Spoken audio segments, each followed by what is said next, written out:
Hi friends అందరికీ welcome back to VSK vlogs. ఈరోజు నేను మార్నింగ్ గుడికి వెళ్తున్నానండి. ఈ గుడి మా అమ్మల ఇంటి దగ్గర ఉంటుందండి, 104లోని బస్ స్టాండ్ దగ్గర ఉంటుంది. ఈ ఏరియాకి ఇది ఫేమస్ అయిన గుడి అండి. నేను ఈ గుడికి వెళ్ళాలని చాలా డేస్ నుంచి అనుకుంటున్నాను, ఇప్పటి వరకు అవ్వలేదు. ఇప్పుడే వీలయ్యిందండి, అందుకు వెళ్ళాను. 2 వీక్స్ తర్వాత ఇక్కడ అంటే గ్రామ దేవత పండుగ అంటారు కదండి, అలాగా ఈ ఏరియాకి పండుగ ఉందండి. అప్పుడు వెళ్ళడం అవ్వదండి, మా బాబుకి స్కూల్ ఉంది, నేను మా ఇంటికి వెళ్ళిపోవాలి. అందుకనే ఇప్పుడు దర్శనం చేసుకుందామని వచ్చానండి, సారీస్ చూపిద్దామని.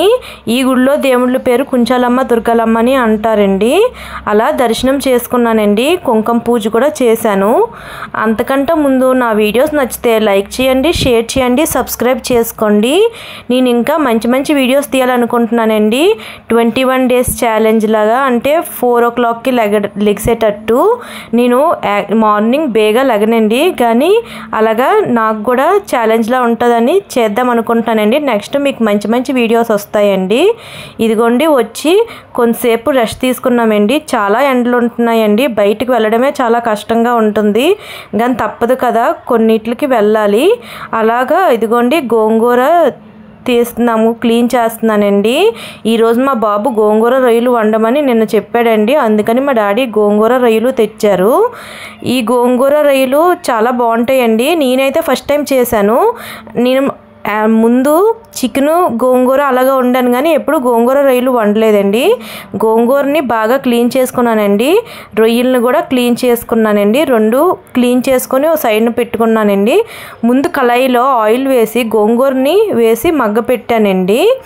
అందులో కొంచెం ఉప్పు పసుపు వేసి ఆ గోంగూరని బాగా మగ్గపెట్టి దాన్ని ఒక ప్లేట్లో తీసుకున్నానండి. ఆ తర్వాత కళాయిలో ఈ ఫ్రాన్స్ వేసానండి. ఇవి కూడా కొంచెం పసుపు ఉప్పు వేసి బాగా వాటర్ అంతా తగ్గినంత వరకు అలా మగ్గబెట్టాలండి. మనము ఆయిల్లో ఫ్రై చేసుకుంటేనే బాగుంటుందండి. ఆ తర్వాత మా తమ్ముడు ఎగ్ ఆమ్లెట్ వేయమన్నాడండి. 2 ఎగ్స్ని డైరెక్ట్గా వేసి అందులో ఉప్పు కారం వేసానండి. ఇది చాలా బాగా వస్తుంది అనుకుంటే పీసెస్ కింద కట్ అయిపోయిందండి. ఎప్పుడు చేసేటప్పుడు నీట్గా వస్తుంది, ఈసారి ఏమో అసలు బాగా రాలేదు. ఆ తర్వాత కళాయి పెట్టానండి, దాని మీద అందులో ఆనియన్స్, కొంచెం 2 పచ్చిమిరపకాయలు, ఉప్పు కారం పసుపు నార్మల్గా ఎప్పుడు మనం అన్ని కూరలో వేసేటట్టు వేసి టమాటా వేసి మగ్గ పెట్టానండి. ఇదిగోండి ఆ పీస్ మిఠాయి చూసారా, నాకు ఆ పీస్ మిఠాయి అంటే చిన్నప్పుడు చాలా ఇష్టమండి. మా బాబుకి కూడా నాలాగే ఆ పీస్ మిఠాయి అంటే ఇష్టమండి.